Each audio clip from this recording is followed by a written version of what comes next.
Welcome to InfoPlus. People wonder why most people in the U.S. struggle to make ends meet because a region that runs almost straight through the middle of the country has such a low population density. About 80% of the country's population lives in the eastern half of the country, while 20% live on the western side. Because it is where the country was formed, the east coast of the United States is home to a sizable population. The land on the east side is also easy to get to, which makes it easy to build on and grow crops there. This area's location makes it easy to build and keep a home. The west side wasn't settled until a long time after the east side. It faces a problem in the form of big, rough mountains that make it hard to build anything there. In the states of Montana, North Dakota, South Dakota, Wyoming, Nebraska, Oklahoma, and Texas, there is a big area of land that is almost completely devoid of people. Why do so few people call this huge region in the middle of the country home? Why is there a wide belt down the middle of the page that is almost devoid of content? About 12% of the United States is in this region. It's not like there are no locals in that region. At any given time, about 3.1 million people call this area home. Less than 1% of the total population of the United States is made up of this group, which is dispersed over a large area. At least in part, the region's low population can be attributed to the Rocky Mountains. The presence of these mountains has an effect known as a rain shadow, which stops a significant amount of precipitation from reaching the region behind them and keeps the temperature down throughout the winter. Because of this, the temperature in this shaded area can change quickly, which can be difficult. In the winter, it can get very cold, and in the summer, it can get very hot. As the Arctic winds ride the mountain chains and reach the tops of the mountains, they will rush down the middle of the country in one day. Imagine a day in the middle of winter when the temperature is above freezing in the morning, but drops below zero in the late afternoon. This day fits the description of a polar vortex. Not too long ago in Wyoming, the temperature went from 35 degrees to -15 degrees in about 30 minutes. This was the huge change in temperature that happened there. In this video, we are here to find out why so few people live in such a large area in the middle of the country. Even though the United States is one of the biggest countries in the world in terms of size and population, people don't live in the same places all over the country. Despite the fact that the U.S. is one of the biggest countries in terms of population and size, this is the case. There is a big belt of land in the middle of the country that is almost completely empty, despite the fact that the majority of people in the United States live on either the East Coast or the eastern part of the country. This is because most people choose to live on the East Coast or the West Coast. This is because the next line explains why this is the case. While the majority of Americans call the East Coast or the West Coast their home country, some people live in the middle of the country. If you have ever seen this picture, you know that the majority of the country's population and facilities are in the eastern part of the country.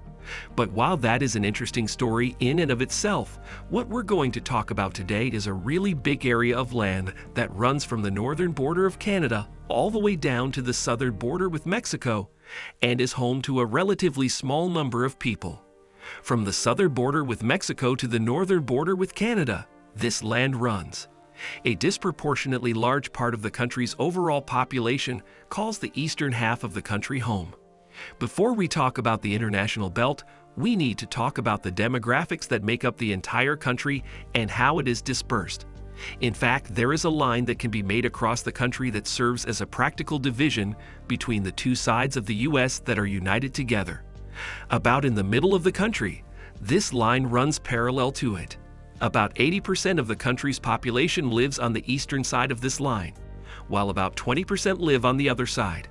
This is primarily due to a confluence of factors, the most important of which are the country's natural geography and the place where it first started to exist as a country. This purchase also fit perfectly with the Mississippi River watershed, a location with so much fresh water that it made it easy to irrigate farmland and ship trade. Simple farming methods and easy-to-use transportation networks were the ingredients for economic growth. In 1803, the U.S. started the process of buying a huge area of land from France. This land covered a big part of what is now the Midwest and the West region of the country. Los Angeles, California, also became a city in the same year that Portland, Oregon was incorporated as one. In 1850, the development on the West Coast was not that far behind the development in the Midwest region, which is the point we are trying to make. Still, it was hard to get around because there wasn't fast and reliable transportation. The point we're trying to make is this. Most of the time, these cities were left to their own devices for a large part of their early lives. They were mostly dependent on the ups and downs of industries related to natural resources, which drove early populations of people, like the 1849 gold rush to Northern California. Other sizable cities were built and established as important population centers in the middle of the country as time went on and transportation and living conditions got better.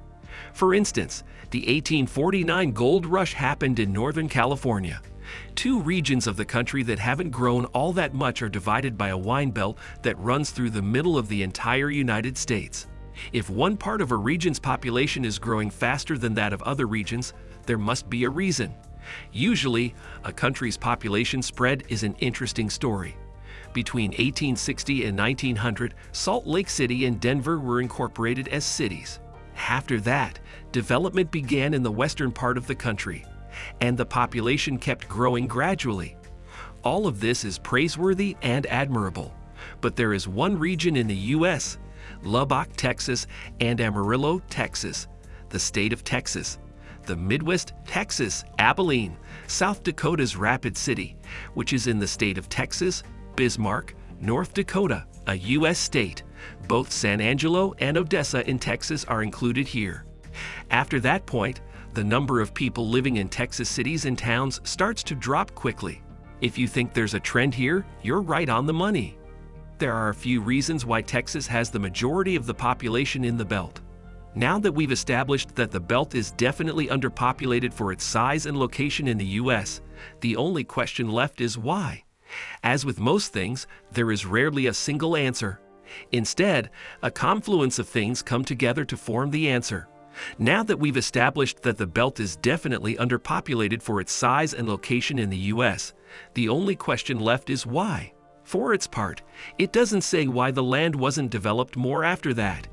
The effect that the Rocky Mountain Range has on an area directly to the east of it is a big part of the reason for that. You need to know that the Rocky Mountains cause something called a rain cloud effect. Because of this effect, rainwater builds up on the western side of the range. Precipitation decreases all the way through the range, and there is no more rain for the eastern side. Because of this, the region has a temperature that is mostly dry, or, if that isn't the case, very cold. This means that farming, which was a major reason for settlement in the 1800s and early 1900s, was very difficult to do. Even though farming was a big reason for the settlement, this was the case. However, there is one more fact that keeps the Siamese population coming to this location. That factor is the sudden changes in temperature. Have you ever heard of a place where the temperature can drop from about 70 degrees Fahrenheit to 30 degrees Fahrenheit in a single day? If that's the case, it probably comes from this part of the region or somewhere close by. This is mostly due to the fact that this area is on a continent. What are your thoughts on the video? Please tell us what you think in the comments. If you like this video, please like, subscribe, and notify me before you leave. Thanks for coming to watch.